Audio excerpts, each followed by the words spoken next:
Kristo ati ni mwebwe munyu w'isi, ni mwebwe muco w'isi, ni mwebwe munyu w'isi, ni mwebwe muco w'isi. Bavukanye intore z'Imana mu nkundire, ntangure nsubira kubaramutsa mvuga nti mwiriwe neza, mwiriwe cyane, mwiriwe mukomeye. Inyigisho y'uno munsi iza gushimikira kuri iri jambo, kuba ugwaruka rw'abakristu mu isi ya none, kuba ugwaruka rw'abakristu mu isi ya none. Nk'uko bigenda ndatangurira ku ntangamarara, mbandanirize ku kajambo ka mbere kavuga ngo kuba. Mu gifaransa dushobora kuvuga etre, kuba. Ijambo rya kabiri duca turabira hamwe ni iri jambo rivuga ibihanze ugwaruka mu isi ya none, ibihanze ugwaruka mu isi ya none. Ijambo rigira gatatu duca turabira hamwe gwaruka Yezu ni muzima, Yezu ni muzima. Ubugira kane turaheza turabire hamwe amajambo ya Paulo Mweranda mwibaruwa yandikiye Abanyaroma kigabane c'icumi kuva ku karongo ka 14 gushika ku karongo ka 17. Mu nyuma turaheza rero turabire hamwe kuba umukristo ari naho duca dusozerera. Ntanguriye rero ku majambo y'intangamarara, aho dutangurira kuri aya majambo nyene ya Yezu Kristo, aho tubwira ati ni mwebwe munyu w'isi, ni mwebwe muco w'isi. Tubisanga mu Njiri ya Matayo kigabane ca 5 akarongo ka 13 n'akarongo ka 14. Ogwaruka ni mwebwe kazoza kejo, ni mwebwe Burundi bw'ejo. Umuntu yicaye hamwe akaraba ingene ugwaruka rwigenza, asanga harimwo abana beza cyane, agasanga harimwo abakristo b'umutima. Ni navyo mubona tubonye ugwaruka rungana nk'uku ngaha, twaraba ingene mwariko mutambira Imana munezerewe muhimbawe, turaheza tugakengurukira Imana, iyo Mana tukayishimira. Ariko kandi hariho n'ugwaruka rujanira amaguru hejuru, niko no bivuga, rutazi ko rugendera hejuru canke rugendera hasi, rugendera kuri iyi si. Ivyo rero bigatuma abantu tugira amakenga kuri kazoza k'ugo gwaruka, bigatuma umuntu aguma yibaza ati mbega ejo hazoza, mu myaka izoza tuzoba turi mu isi irimo abantu bameze gute? Umuntu akaguma avyibaza. Isi ya none rero irakeneye abantu bazima, irakeneye abantu bazima, irakeneye abantu bijunja n'ijambo, irakeneye abantu b'ingirakamaro. Abakristu b'inshigwa rimenetse, abakristu bashingira intahe ico bari, batavugira mu vumbi kumuvumba, abakristu bagendera mu kuri, abakristu aho bari by'ukuri bashingira intahe Yezu Kristo umwigisha wabo. Ngiyo rero intangamarara itwinjiza neza muri ino nyigisho yacu y'uno munsi, aho tugiye gushimikira kuri aya majambo, kuba ugwaruka rw'abakristo mu isi ya none, kuba ugwaruka rw'abakristo mu isi ya none. Akajambo rero ka mbere duherako naka kuba, mu gifaransa tuvuge etre, kuba, etre, kuba, niko kajambo duhereyeko. Umuntu ataramenya icari ntamenya nuko yigenza. Iyo umuntu ataramenya icari ndinde, ntashobora kumenya nuko yigenza. Ni naco gituma rero nashimye kumwe wese muri twebwe yo kwibaza ibi bibazo, akongera akavyishura, jewe ndinde, jewe ndinde, jewe ndiki, karangamuntu kanje nakahe, jewe mvahe nkajahe. Umwe wese rero yiha inyishu kuri ivyo bibazo. Jewe ndinde, karangamuntu nakahe, kanje nakahe, jewe mvahe nkajahe. Umwe wese aheze yihe inyishu. Iki kibazo urinde, iki kibazo ndinde, si twebwe twenyene dushobora kucibaza canke kukibazwa. Na Musa yarakibajije Imana. Na Musa yarakibajije Imana. Ivyo turabisoma mu gitabo c'Ihunguka ikigabane ca 3 kuva ku karongo ka 13 gushika ku karongo ka 15. Igitabo c'Ihunguka ikigabane ca 3 akarongo ka 13 gushika ku karongo ka 15. Musa abwira Imana ati, ehe ngira ngende kwa bene Isirayeli ndababwire nti Imana y'abasokuru banyu yantumye iwanyu. Nibambaza bati izina ryayo nirihe, nzobishura iki? Imana ibwira Musa iti, irongera iti, uzobwira bene Isirayeli uti yantumye iwanyu. Imana ibwira kandi Musa iti, uzobwira bene Isirayeli uti umukama Imana y'abasokuru banyu, Imana ya Aburahamu, Imana ya Izahaki, Imana ya Yakobo yantumye iwanyu. Ngiryo izina ryanje imyaka yose, niko bazohora banyambaza uko imyaka izogenda irabisikanya. Ndi uwondi, ndi uwondi, izina ryanje niri ndi uwondi. Tugire Kristo. Ngiri izina ry'Imana, ndi uwondi, ndi uwondi. Izina ni ryo muntu. Iyo tuvuze izina ry'umuntu, uyo muntu acaza mu bwenge bwacu, akaza n'ivyo tumuzi ko vyose, vyaba vyiza canke bibi. Uvuze ngo Yohani, Yohana acaza mu bwenge bwawe n'ibintu vyose umuzi ko. Uvuze ngo Yosefu aza mu bwenge bwawe n'ibintu vyose umuzi ko. Uvuze ngo Sabina, uvuze ngo Yoranda, ngo Veronika, aza mu bwenge bwawe n'ibintu byose umuzi ko. Imana rero ivuze iti, nduwondi, je suis celui qui suis, nduwondi. Imana yari ishatse kugira iki? Imana yari ishatse kutwereka ko ari Imana yamyeho, ari Imana iriho, ari Imana izokwamaho, ni Imana iriho.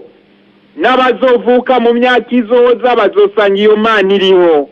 N'ababayeho imbere yuko twebwe tubaho basanze iyo Mana iriho. Ni Imana rero ya Aburahamu, ni Imana ya Izahaki, ni Imana ya Yakobo. Aba basokuru bacu mu kwemera barabonye ikiganza c'Imana, barabonye ubwiza bw'Imana, barabonye Imana ibereka ko ari Imana muremyi wa byose, ko ari Imana iri hejuru ya byose. Uno munsi rero natwe duhamagariwe kubandanya tuyemera. Imana itanga ubuzima, Imana yabeshejeho abo mpejeje kudondagura bose. Natwebwe rero duhamagariwe uno munsi kumenya amazina yacu, kumenya amazina yacu. Umwe wese amenye izina ryiwe, umwe wese amenye izina ryiwe. Kumenya amazina yacu no kuyaha amateka imbere y'Imana n'imbere y'abantu. Iri jambo amateka baranumva ugwaruka, abantu benshi bo nga bakunda kuraba umupira w'amaguru, niho bakunda kuvuga ngo ujya mukinyi ngo yarihaye amateka. iri jambo nararishimye. Umuntu arahamagariwe guha icyubahiro izina ryiwe, ko ninaza izina ryiwe. Igihe twavuka abavyeyi bacu baduhaye amazina, ni vyiza, amazina baduhaye turayakenguruka. Turakwiye rero kubegera abo bavyeyi bacu, baheze batubwire icyari mu mutima wabo, icyari mu mitima yabo igihe baduha amazina. Niba bakwise Nsabimana, abavyeyi bakwise iryo zina biyumvira iki mu mitima yabo? Niba bakwise Njyabuheze, iryo zina bari kwise ari iki mu mutima wabo? Niba bakwise Mvuka aho bankwa, iryo zina ryavuye kuki? Umuntu agerageze kurondera kumenya izina ryiwe. Igihe twabatizwa naho twaciye duhabwa izina, ari naryo ryaciye ritwinjiza muri wa muryango w'abana b'Imana. Tuza turaronka karanga muntu kacu mu muryango w'abana b'Imana. Garuka urabe rero izina baguhaye. Jewe ndinde, izina niryo muntu. Tuzirikane cyane rero kuri ayo mazina yacu. Izina batwise igihe tubatizwa niryo zina ryanditse mu ijuru.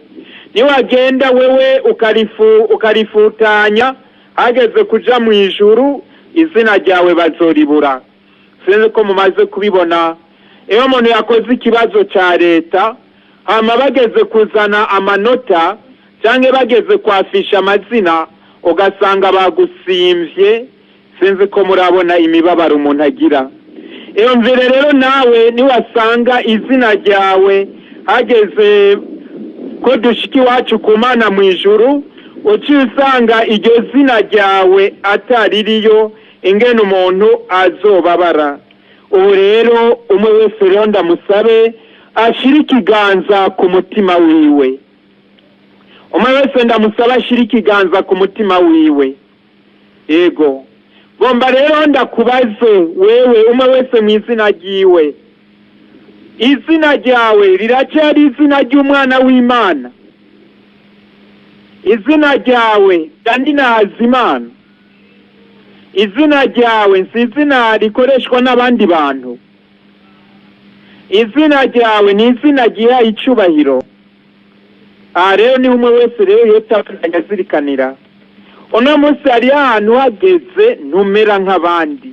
Hari ahantu hashitse nukora ibyo abandi bariko barakora, atari binini Ntazimana.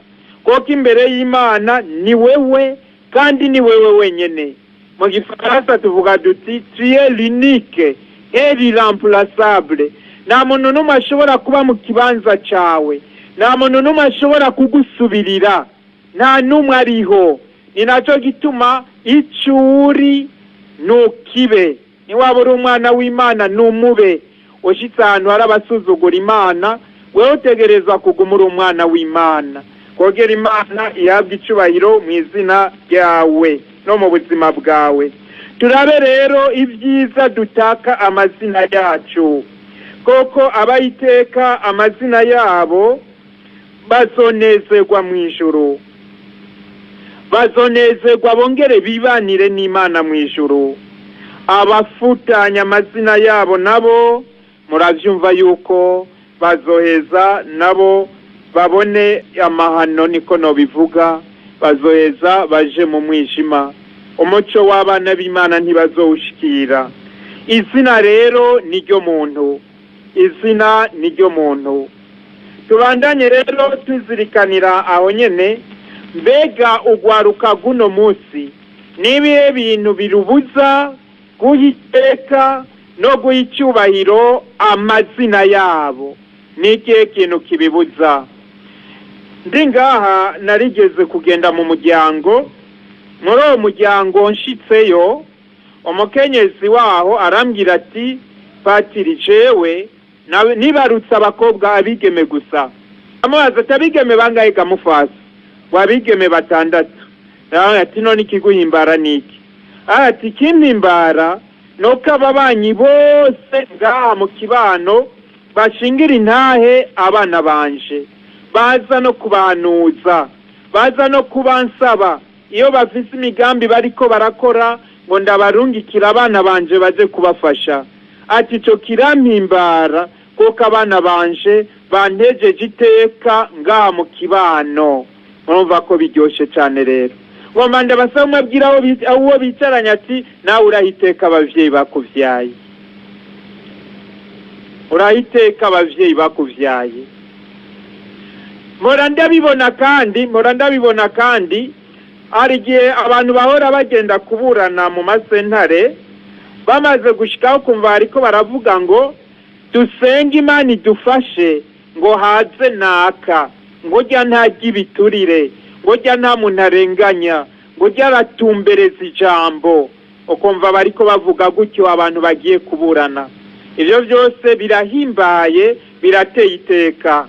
Birahimbaye kandi ni uhuye n'aba bajeje umutekano, aba bapolisi bacu, iyo muhuye ugasanga uhuye n'umuntu bose bashingira intahe ko ari umuntu mwiza, ko ari umuntu w'intungane, ukabibona. Niyo uri mu makosa wakosheje ukabona ingene akwengenga, ukabona ingene akubwira ingene wo kwifata, ukabona ingene akubereye umuvyeyi, birahimbaye cyane. Urahiriwe rero we waho uri wose ubandanyuha iteka izina ryawe. Ibibuza rero ugwaruka guno musi witeka amazina yago. Nanshikira rero akajambo kagira kabiri kavuga kati ibihanze ugwaruka mwisi ya none. Ibihanze ugwaruka mwisi ya none. Ugwaruka gw'iki gihe ruba mwisi itoroshe kubamwo. Namwebwe muravyibonera, ese yuno musi niyoroshe kubamwo. Uno musi mubiravye n'ingene abantu bagenda babaho, bigenda biragorana buke buke. Abakuze kera murabizi ko ivyo abantu bafungura vyari vyuzuye. Mugabo no musi kugira uronke ivyo ufungura bibanza kukugora. Uno musi hariho n'abavuga mbere ngo turi mwisi y'amagume, ngo turi mwisi y'amagume. Hariho n'abandi mbere mpora numva bivugira ngo ugwaruka go muri iyi myaka mu Burundi ngo c'est une génération sacrifiée. Kubera iki? N'ugwaruka ruje rukurikira imyaka y'intambara, n'ugwaruka ruje ruregwa n'abantu babayeho bafise amaganya y'intambara, bataronse umwanya ukwiye wo kurera abana babo, bataronse umwanya ukwiye wo guherekeza abana babo. Ivyo byose bigaca bituma isi y'uno munsi igenda iragora abantu bamwe batari bake kuyibamwo. Mu nkundire rero mbanze nisunge amajambo yashikirijwe na nyen'ubweranda Papa Francisco muri ya nyigisho yaheruka gusohora y'ugwaruka Christus vivit, Kristu ni muzima. Nisunge bimwe mu vyo yagiye arashikiriza. Aravuga ati hari ugwaruka ruri mu bukene. Iki rero no mu Burundi wacu kirahari.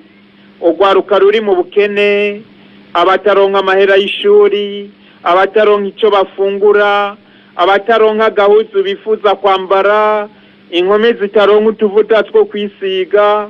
Mugabo meya n'isabuni irabafata. Abasore bataronka ico baha inkumi. Ivyo byose ubukene burahari. Ugwaruka rukwegegwa mu kunywa ibiyayuramutwe. Ugwaruka rukwegegwa mu kunywa ibiyayuramutwe. Ibi rero murabizi no mu Burundi ko biriho ahantu dusanga abantu banywa ibiyayuramutwe. No ngaha hafi yacu turi wotembera ngaho mu Carama mu masaha ya 4 z'ijoro, 5 z'ijoro, arasanga imisoresore ngaho mwibarabara irikiranywa bene ivyo biyayuramutwe. Nibaza ko abavyeyi bo ngaho hantu bo kwegerana bakaja inama n'ingingo bakaraba ingene afasha urwo gwaruka rugahinduka. Wogenda mu gwaruka rw'abana b'abakuru, abantu batunze, abana babo ivyo bashaka vyose, turasangamwo abana batari bake banywa ibiyayuramutwe. Nibe rero abavyeyi bo vyibuka bakegera abana babo bakabafasha guhinduka. Urwaruka rutagira akazi, papa arabivuga, urwaruka rutagira akazi. Uno munsi natwebwe turabibona ko ngaho iwacu ari urwaruka rwinshi cyane rutagira akazi. Mu nkondire ndabakarorero kamwe, hariho umwigisha wo muri kaminuza twari kumwe mu iwaniro ry'urwaruka imisore n'inkumi, twari muri Ndongozi, kumbure muri mwebwe harimo abarimo. Niwe yaraje ariko adusigurira atubwira ingene urwaruka guno munsi bohindura ivyiyumviro n'ingendo, batangura gukorera mu mashirahamwe, batangura kurondera ibibatunga, batangura gukoresha amaboko yabo batarindiriye ibyo bazohabwa n'abavyeyi.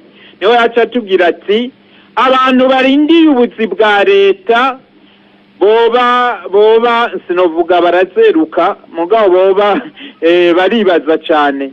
Yavuze ati ku mwaka nimba kahejeje kaminuza urwaruka imisore n'inkumi 4,000, mu mwaka umwe batanze akazi bakagaha abantu benshi aronka akazi 1,000. Biravyumvikana ko hari abasigaye 3,000 bataronsa akazi. Ku mwaka wundi ukurikira haje hasubira agaheza ishure, tuvuge 4,500 bahejeje kaminuza, muri abo acaronka 1,000 akazi.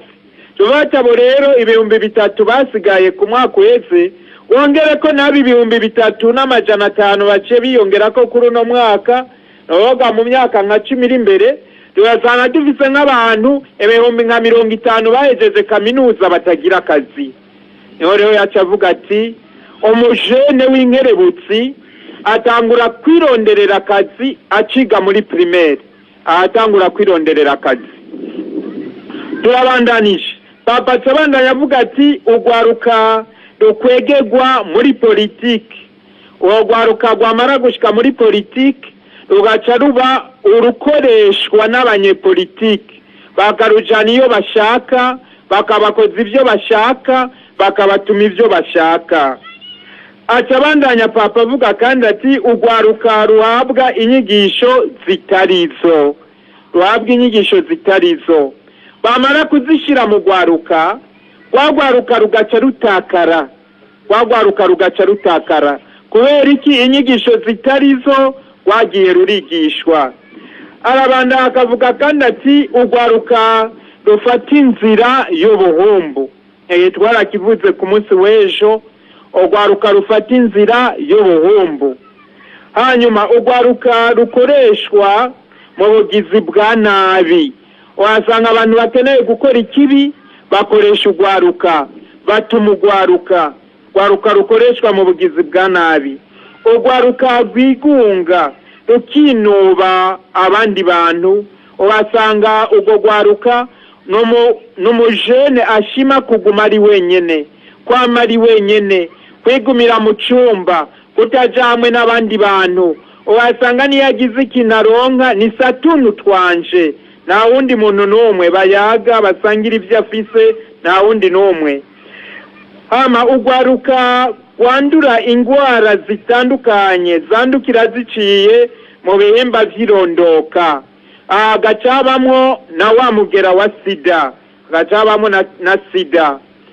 Rero nukuyitondera cane, mbwire abigeme n'abakenyezi bari ngaha, hariho ikintu bita ngo ama-infection, izi ngwara zandukira ziciye mu bihimba vy'irondoka.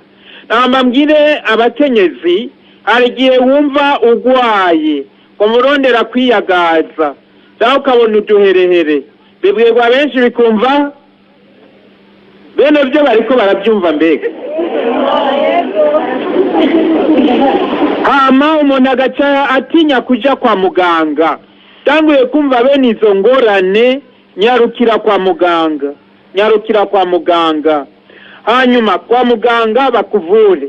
Iyo bishitse bakakuvura nabi, hari igihe iyo migeri ikiguma ibandanya ikazohavishikira agasaho kaba karimo imbuto, kamaze gushikirwa hari igihe imbuto zica zononekara, haheze ko wubaka bigaca vyanka kuronka ikibondo. nico bituma hari ingwara iyo igufashe uca wihutira kwa muganga.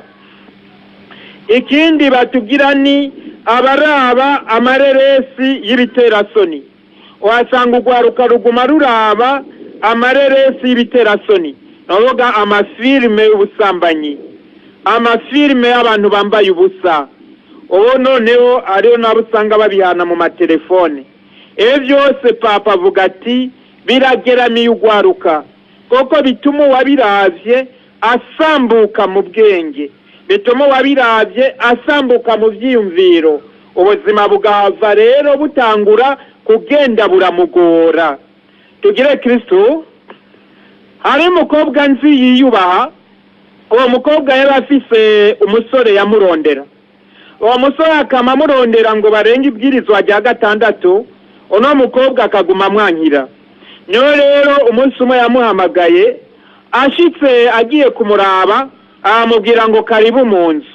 Yinjiye mu nzu, asanga wa musore yari kararaba amafilme y'ivyo bintu by'ubusambanyi by'ibiterasoni. Wa mukobwa araraba atamubwira ngo je ndasubiye hanze, mw'ibyo bintu utabizimije ngo je ndasubiye hanze. Wa muhungu ati nta ngorane nugume nganda bizimya. Aca arabizimya. Mugabo icyo yashaka gushika ko yari yagihejeje. Wa mukobwa atashe yaciye aguma yiyumvira bya bindi yabonye. Yiyumvira bya bindi yabonye. Kuva uko yagenda byumvira niko umubiri waciye utangura kugenda uramugora rero. Ko yavyumvira umubiri niko wagumye ugenda uramugora. Mama acashikiki basanga nawe yaguye muri vya vyaha yari kingiye. Hari ibintu rero bavukanyi kizira kuraba mu buzima. Usanze bariko baraba bene ivyo bintu wewe ntubiraba. Ubibonye no mu telefone yawe uca ubifuta n'ingoga bitarakononera. Ikindi papa avuga abatwa umutima n'amatelefone. Uhasanga telefone yarasubiriye ibindi byose. Ntakigira umwanya wo kuvugana n'abagenzi, ntakigira umwanya wo kuganira nabo bari kumwe, ntakironka umwanya wo kuja ku meza gufungura hamwe n'abandi, ntakironka n'umwanya wo kwiga kubera telefone. Hariho n'abandi batubwira abaja mu rudandaza rutarigo. Uhasanga umuntu agiye kuronderera amafaranga mu bintu bitari byo, no kwiba no kubesha akabesha. Kumbure hariho mbere n'abashika aho no kwica bica. Abana babaho nk'imfuvyi kandi bafise abavyeyi. Inaco kirageramiye ugwaruka. Wasanga wewe uri umwana, urafise uwitwa dawe mugabo ntiwigera umubona. Urafise uwitwa dawe nta muzu yigera kugurira. Urafise uwitwa dawe nta kiganiro yigera guha. Urafise uwitwa mawe ntiwigera umubona, nta kiganiro yigera guha. Urasanga ubayeho nk'imfuvyi kandi wari ufise abavyeyi. Ugwaruka rwo mwibarabara rutagira aho ruba, nirugire n'imiryango.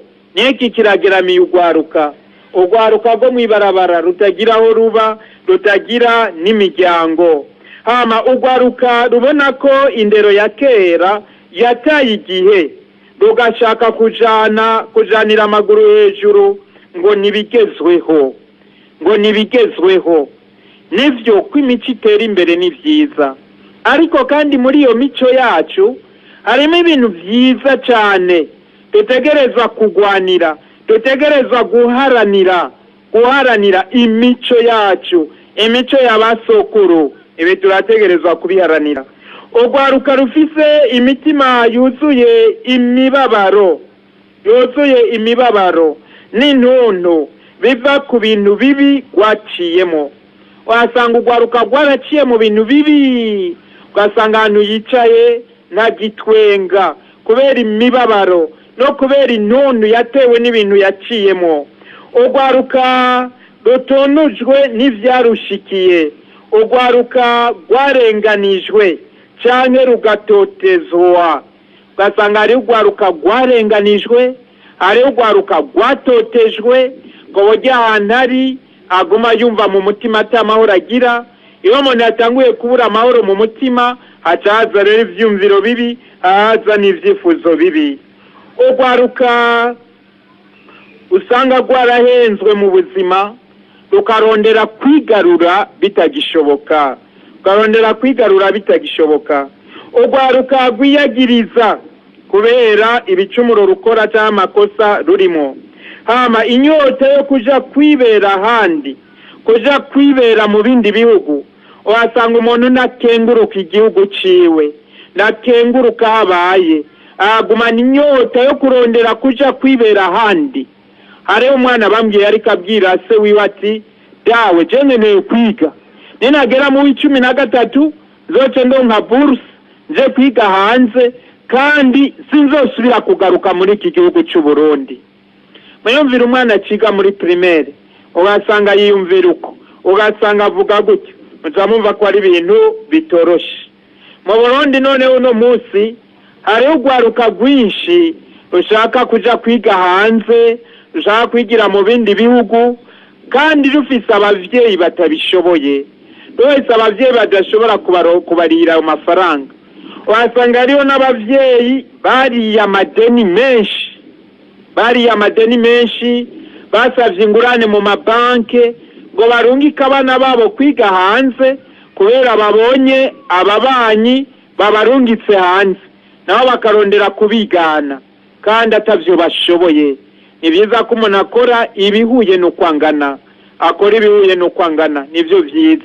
Hama abana namwe ugwaruka mugahiganwa mu bwenge. Kera abantu baragenda kwiga hanze bagiye ku maburse ya leta kuko babaye abambere mu mashuri.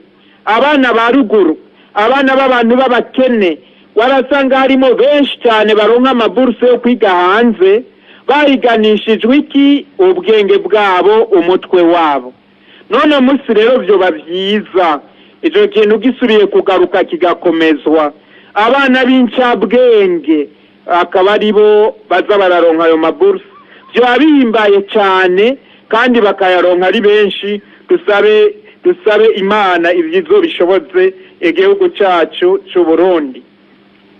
Twongere ko rero kuri ivyo namaze kuvuga byinshi yenubweranda papa yavuze, nongere ko rero nibindi. Yego, twongere ko abana babayeho nk'imfuvyi kandi bafise abavyeyi ngaha mu gihugu cyacu. Twongere ko kandi akarenganyo katagira izina, aho usanga abize bimwe bagahereza rimwe, bagasabira akazi rimwe kandi bakagasaba ahantu hamwe, ugasanga ubuzi buguma butangwa, bamwe bakaronka abandi bakazopfira mu ibarabara kubera ko bafise abavyeyi bakenye canke bafise ivyo bari mu vyumviro bidahuye n'ivy'abandi, gahogwa ico bakazopfira mu bukene, ntibigere baronka akazi. Hari abariko baheza n'amashuri nyuma yabo bariko baronka akazi. Ivyo rero bitera iki? Basanga umuntu yahejeje ishure mu 2015 nta kazi araronka, akiyumvira no kugira ubugeni ntibekunde kuko atajafise. Wasanga umuntu yahejeje mu 2019 na 18 yaronse akazi kandi akakaronka hahandi nyene umwe wa kera nawe yari yashize dossier kandi bize bimwe.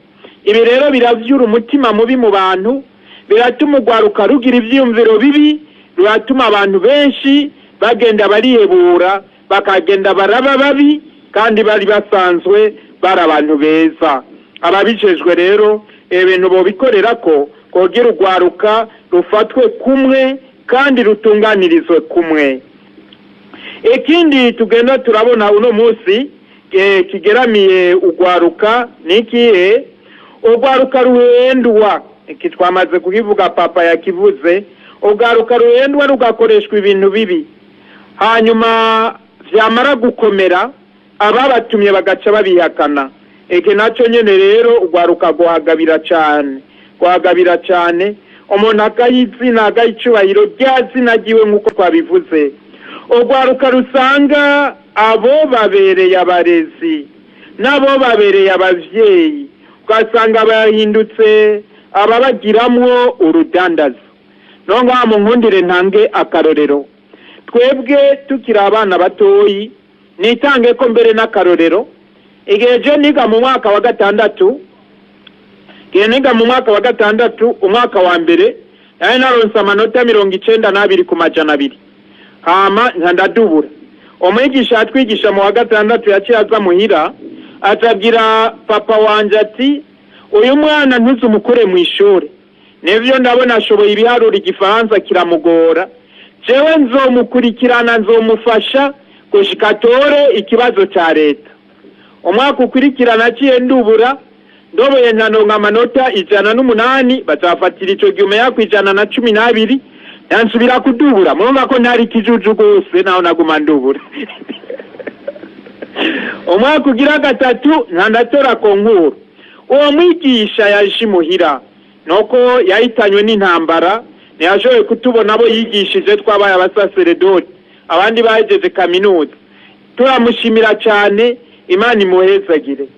Uno munsi abigisha bamwe buno munsi hakuba abavyeyi hakuba n'abarezi barondera abana ngo babe ibijuju mu mashure baja kubaha amakuru d'histoire muhira binjiza agafaranga. None ivyo mumva ari kuba abavyeyi? Wabona umuntu agusanze muhira akakubwira ati uwo mwana wawe igifaransa kiramugora, none ndamuhe kuri d'histoire kandi amwigisha, none we kumwigisha niwo mufashiriza mu ishure. Ibi rero bigenda bituma iki? Bigenda bituma hazoba iki? Bagusanga abana bavuye muri gardienne primaire bakaduga bamenya mu ishure kubera bafise abantu babigishiriza muhira. Ubasanga uwo mwana ntazi gukoresha ingufu ziwe, ntazi gukora ibyo wenyene yirondereye, yamara gushika muri kaminuza bigaca bimugora kubandanya amashuri. Bamurungika kwiga hanze agaca biheba kuko niyigeze yigora, niyigeze ajya ivyo biricuya. Ni vyiza rero ko n'abavyeyi bafise abana baronka bene ivyo vyigwa hogira igihe baronka babasigurira, mugabo akaba n'igihe bareka abana bonyene bakigwanira. Hama urukundo rw'abana b'Imana rero uzoba uhiriwe wowe usanga umwana muhira afise ubwenge atari bwinshi, ukamwigisha nta kigoro, uzandikisha mu ijuru ntumwigishe nk'ugiye guca agafaranga. Uzoba uhiriwe cyane wewe uzovyumvira gutyo. Urwaruka ruja mu mashure rugataha imvumure, ntihagire ico rutahana, ntihagire ico bakurayo, kubera ku ruhande rumwe ubwenge buke, kubera ku rundi ruhande bataronse abarezi beza n'abigisha beza. Nonga hari ikintu ngatwo zirikana ko cyane. Mpora ndaba iki kibazo gikorwa mu 13. Turabe ni iki kibazo gikorwa mu mwaka w'icenda. Yaco mu mwaka w'icenda cyo kiragendeka bafatira no ku manota make. Turabe mu 13.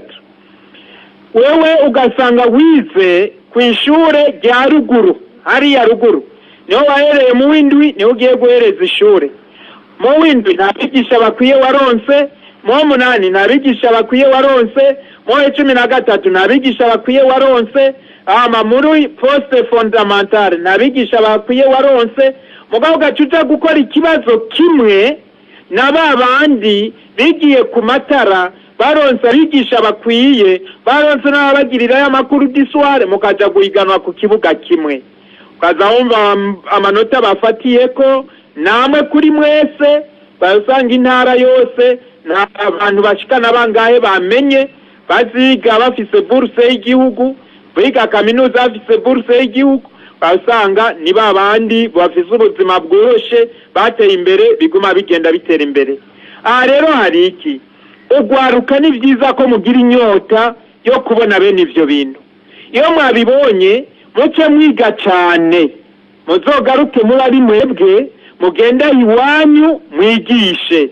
Leta idashoboye kuronka amafaranga yo guhemba bigisha birashobora gushika, mwebwe murashobora kugenda kuba bamwe bita bakutsa kivi, mwigisha iwanyu, muteze imbere iwanyu. Ni wewe ntiwige wenyene ku gatumba kiwanyu, ugasanga ku musozi wa Rusansuma ni wewe wenyene wize kaminuza, abandi ntibariko bariga. Ivyo birababaje cyane rero.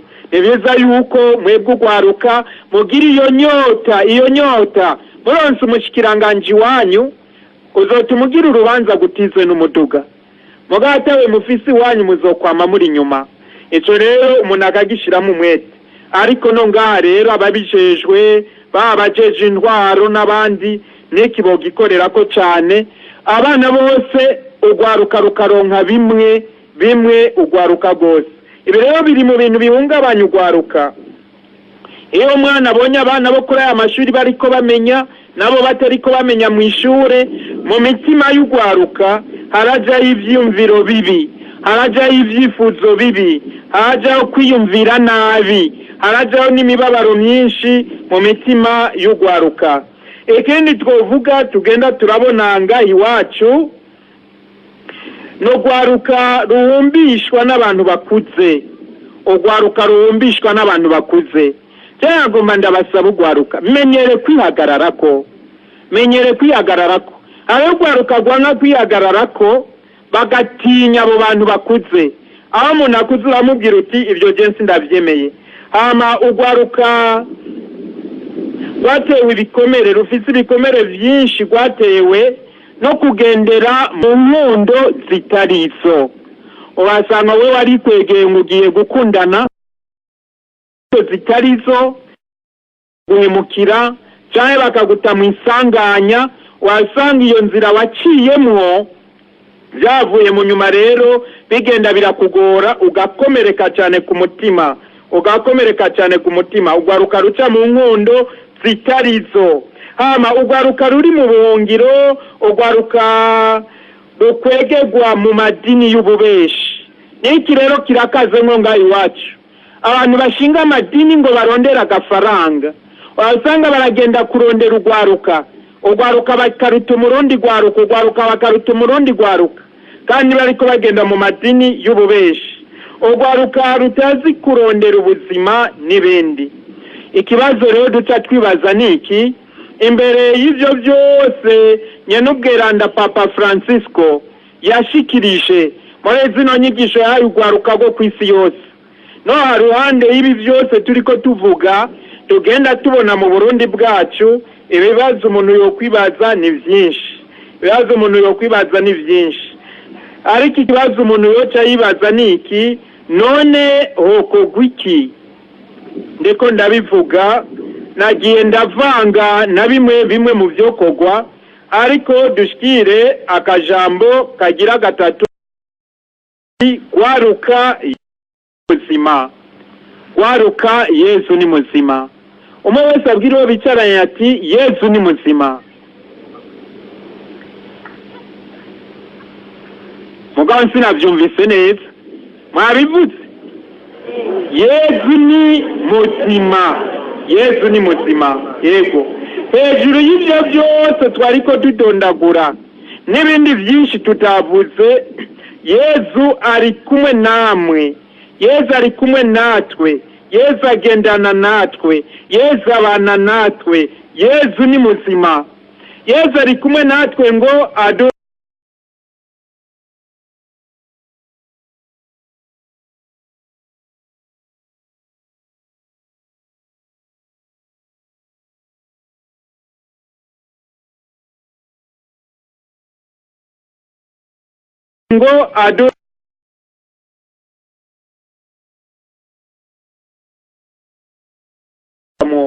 Yesu ari kumwe natwe rero atuyambira duhoze muri ubwo buzima bugoye ducamo. Icyo Yesu adusaba ni ukugumana nawe, nitwihebure ngo tuje kure yiwe. Yesu rero niwe atwereka inzira twocamo. Yesu niwe atwereka n'inyifato ibereye twogira. Yesu kandi niwe aduhera mu muryango wa Ekleziya, ibyiza vy'Imana bica mu masakaramentu ngo bidufashe kubandanya dutera imbere mutima ekamere no mu buzima bw'umubiri mu kumenya ingene twigenza. Nk'uko rero Papa Francisco abandanya bivuga, gwaruka mwebwe muri ngaha eka mbere n'abari kure, haguruke muhagarare neza mu kwemera kwanyu. Mwebwe ugwaruka mumaze guhagarara neza mu kwemera kwanyu muzorangwa n'urukundo. Ufise icyo afungura azoha n'utagifise. Mumaze guhagarara neza mu kwemera kwanyu muzorangwa n'ukuri, nta muntu azobajana mu bintu atari ukuri. Mumaze guhagarara neza mwebwe ugwaruka mu kwemera kwanyu muzorangwa n'ibikorwa. Ibyo adashobora gukora ari wenyene, kubw'ubwo rukundo rw'Imana abagenzi bazogufasha mu bikorere hamwe. Ndaza kubandanya ndabigarukako hanyuma. Papa rero duhamagarira guhagarara neza mu kwemera. Dukoreshe ubwenge muri uko kwemera kwacu. Twongere kandi dusaba Imana ejowe mutima mweranda amurikira ubwo bwenge bwacu kugira tugume turi abana b'Imana. Duhe izina ryiza y'amazina yacu. Hanyuma abo nabo bashoboye kuba mu bagenzi, novuganya abantu bashoboye kuba mu bagenzi banyu, nabo mubafashe, dufashanye nabo babaye abagenzi bacu, dufashanye mu gufatana mu nda dutera imbere, tugenda turafashanya mu kubandanya dutera tuje imbere. Imbere yo kuja rero bavukanye mu kintu cyangwa gukora ikintu icyo ari cyo cyose, ubanza guhagarara mu kwemera kwawe, ugaheza rero ukabaza agatima manuzi kawe, ugaheza ugakora ikintu wabonye ko by'ukuri ugikoze Imana iri kumwe nawe. Nka Paulo mweranda rero duhamagariwe kwamiza mu mitima yacu amajambo ya Paulo mweranda tubwira ati byose ndabirekuriwe ariko si byose bingirira akamaro. Byose ndabirekuriwe ariko si byose bingirira akamaro. Turabisanga mu ibaruwa rya mbere yandikiye Abanyakorenti kigabane cya 6 akarongo ka 12. None tumaze kumenya ko Yesu ari muzima, ko Yesu ataduheba, ko Yesu agumana natwe, kwico Yesu dusaba ari ugw'izina ryiza amazina yacu, mu gukurikira Yesu, mu kuba abigishwa biwe, mu kugendera muri rwa rukundo, mu kurangwa n'ukuri, mu kwitwararika bene wacu, mu kubabarana, mu kubungabunganana. None twobandanya dukora iki? Ndabasomere ubu naho ibyo Paulo mweranda tubwira mu ibaruwa yandikiye Abanyaroma. Ibaruwa Paulo mweranda yandikiye Abanyaroma ikigabane c'10 kuva ku karongo ka 14 gushaka ku karongo ka 17. Paulo mweranda aratubwira ati, none ko kwambaza bate uwo bataremera, ko kwemera bate uwo batarumva, ko kumva bate atanumwe yamubigishije, ko kwigisha bate batagira uwabatumye. Kandi handitswe ngo Yesu ukuntu arakaroruhore ibirenge by'abamenyesha inkuru nziza, ariko abumvise inkuru nziza nsi bose. Koko Izaya avuga ati, Mukama ninde yemeye ibyo yumvise tuvuga?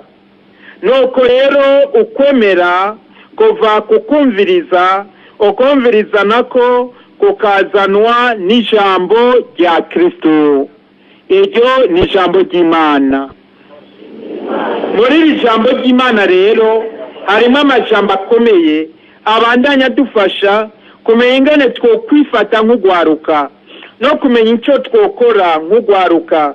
Muri aya majambo meranda y'umutumwa Paulo mweranda dufatemo amavuga 5. Irivuga rya mbere kwambaza, irivuga rya kabiri kwemera, irivuga rya gatatu kumva, irivuga rya kane kwigishwa, irivuga rya gatanu utumwa. Ayo mungane amavuga 5 atumurikire. Twebwe rero turi ngaha nk'ugwaruka dusaba ingomezi z'Imana kugira ngo inyigisho turonka zikomeze mu buzima bwacu umutima wo kwambaza Imana. Ryarivuga kwambaza zikomeze muri twebwe umutima wo kwambaza Imana. Mbega iyo uri mu bibazo umuntu wa mbere witura ninde? umuntu wa mbere ubwira ko uri mu bibazo ninde? Uwa mbere witura ategerezwa kuba Imana yawe. Imana yawe, Imana tuyizere, tuyambaze, twongere twigenze nk'uko ishaka. Twisabire kandi umutima wemera. Twisabire umutima wemera. Twemere ko Imana iriho. Twemere ko Imana ibana natwe kandi Imana idukunda kandi dushoboza. Ukwemera, nk'uko mubizi, hari ukwemera tugaragaza, hakaba ukwemera tugendera, hakaba kandi n'ukwemera duhimbaza. Ngaruke kuri aya majambo. Hariho ukwemera tugaragaza. Uko nukuwe, hariho cya gisabisho duhora tuvuga cyo kugaragaza ukwemera kwacu. Hariho kandi n'ivyo tugenda turemera ko tubisanga muri cya gitabo cy'ijambo ry'Imana, kandi ivyo duhamagariwe kuvyemera. Hariho rero ukwemera tugendera. Ukwemera tugendera. Jewe nk'umukristo hari ibintu ntakora. Hari ibintu nakora kubera ko ndi umukristo. Ivyo navyo ni vyinshi murabizi. Ibintu byose bituma mba kure y'Imana ntavyo nkora kubera ko ndi umukristo. Ibi rero ntibiraba twebwe ugwaruka gusa, biraraba n'abantu bakuze.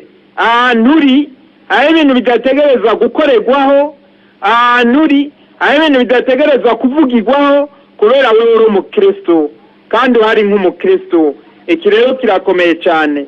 Hariho rero n'ukwemera kubonekera mu bikorwa. Ukwemera kubonekera mu bikorwa.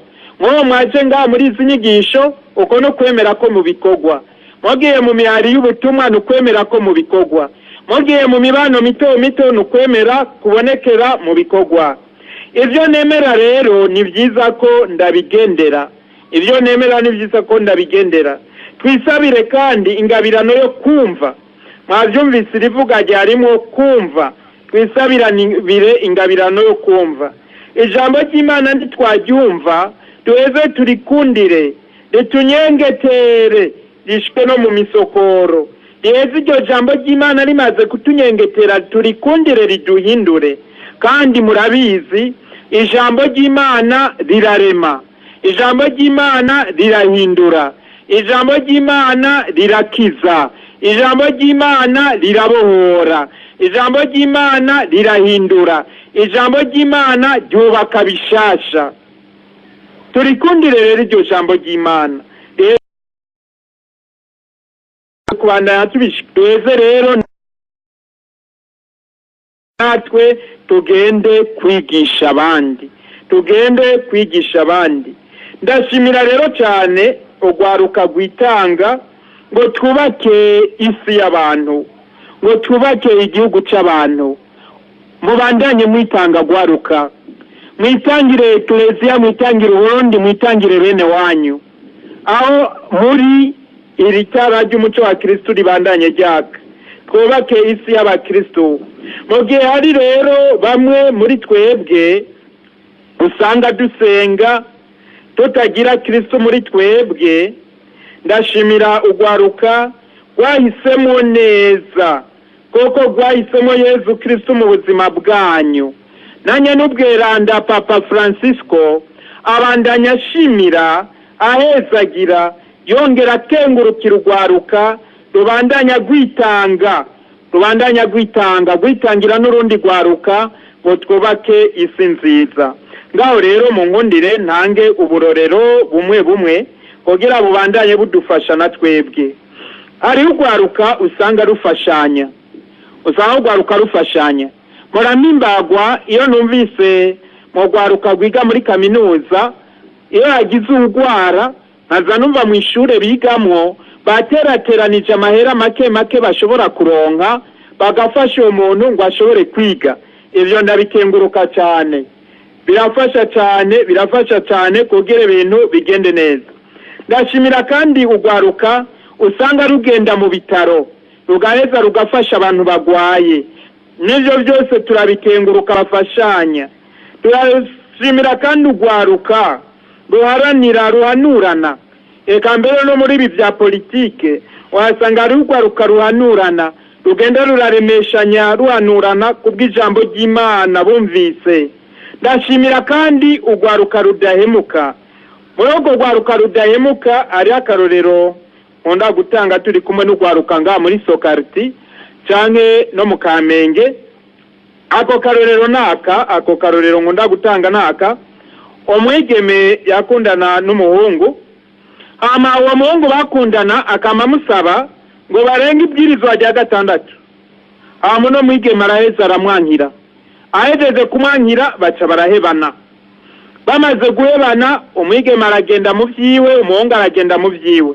Uno muhungu aca duga ruguru, amaze kuduga ruguru yahejeje amashure, yaheze amezi makeyi yatuma ko wa mwigeme arambwira ati ubu rero nashaka dutegura ubugeni, ubu jewe nahindutse, bimwe byo kukugora sinzosubira kubikora, tugoze dutegura ubugeni.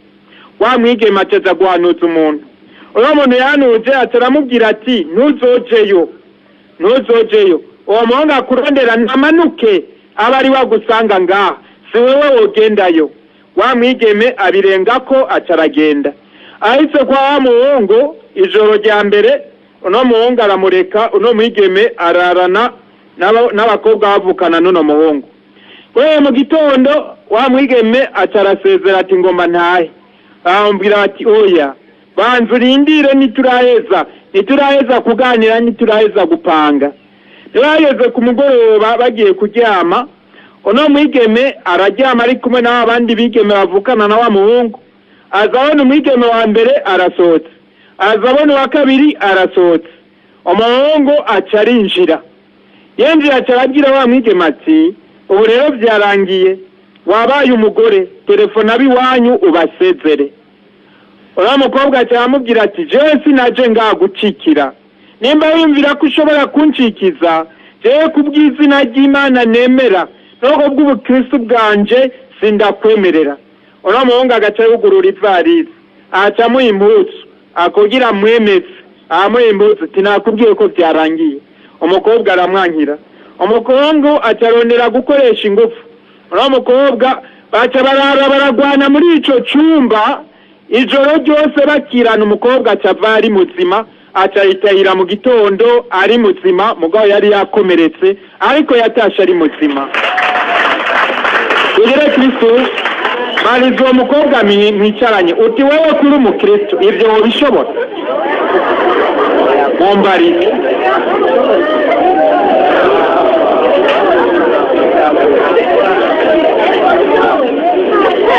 Aho rero harakomeye cyane. Uwo mukristo urashingira intayi icuri. Dusabe rero kandi ingabirano yo kumva icyo Imana idusaba nk'uko mejeze kubivuga. Twisabire kandi kwemera kwigishwa, tuba abigishwa twongere twigishe abandi. Ijambo rikurikira rivuga riti kuba ugwaruka ni amahigwe. Kuba ugwaruka ni amahigwe. Être jeune est une chance. Kuba ugwaruka n'amahigwe. Être jeune est une chance. Kuba ugwaruka n'amahigwe. Abafaransa bati si jeunesse savait, si vieillesse pouvait.